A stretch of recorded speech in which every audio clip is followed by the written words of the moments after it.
Hi, my name's Terry Gunnell, and I'm Professor Emeritus of Folkloristics at the University of Iceland.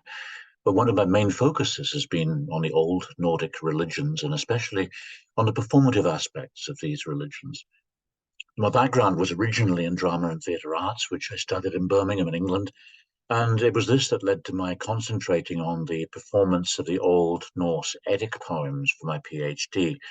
especially those poems presented in the form of first-person monologues or dialogues. So the end result was a book entitled The Origins of Drama in Scandinavia, which came out in 1995. And this considered not only the nature of the Eddic poems themselves and the manuscripts that contain them, but also the archaeological evidence pointing to dramatic activities having taken place as part of Old Norse ritual, and then the later folkloric evidence for such activities that might potentially have ancient roots. It was this latter work that led to me becoming the sole full-time lecturer in folkloristics at the University of Iceland in 1995. I moved here with my wife in 1979, and from the start, in addition to teaching courses on folk legends and belief and festivals in both Nordic and Gallic areas, I annually taught a course on the source materials that lie behind our arguments relating to the nature of the old Nordic religions. And I've written numerous articles on this subject, in addition to co-editing a book called The Nordic Apocalypse, Approaches to Völuspá and Nordic Days of Judgment, which, as its title suggests, was based on a seminar that we held in Iceland, which focused in particular on the Eddic poem Völuspá and various approaches that have been taken to it over the years. Now, once again, my main approach in this book from 2013 was on the aspect of performance, something that I'll be returning to in part of this present lecture. Indeed, as my career progressed and as our department has gradually grown in size, it became clear to me that everything I've been dealing with, from ancient ritual to later folk legends and traditions and storytelling at home and abroad, studies of immigrant culture and even school traditions, they've all involved considerations of how things work as performances in space and time,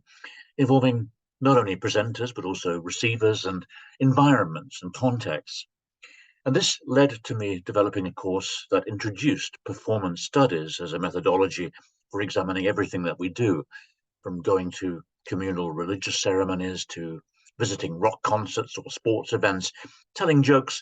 and even going downtown on a Friday night or inviting people home for an evening meal.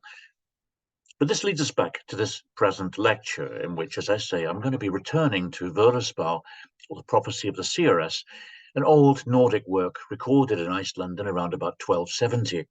but probably with roots reaching back at least as far as the year 1000, when Christianity was being formally accepted in many of the Nordic countries. There's little question that the work, in the shape of a monologue presented by a female seeress, contains even older ideas, alongside yet others that seem to have come from Christianity. The work tells not only of the creation of the world, but also ends with a graphic description of how the world comes to an end in fire and warfare. And bearing these latter themes in mind, one can easily understand why in recent years this ancient poem has come to form a center point, not only in works by modern-day musicians, such as Einar Selvik of the popular Norwegian band Baldruna, and then even Ian Anderson of Jethro Tull, but then also by theatre practitioners such as Robert Wilson, the Danish theatre group Republik, and most recently by Leif Stinnerbom of Västerås Teater in Värmland. One also sees it playing, of course, a key role in recent graphic works like the Danish Valhalla series. And my lecture will begin with a consideration of this recent attention and the poem's enduring relevance to modern audiences facing especially climate change. And from there, however, I mean to step back to the creation of the work, its original performances, and the way in which it appears to have grown out of similar circumstances that faced Scandinavia around 1,500 years ago. And I look forward to seeing you all.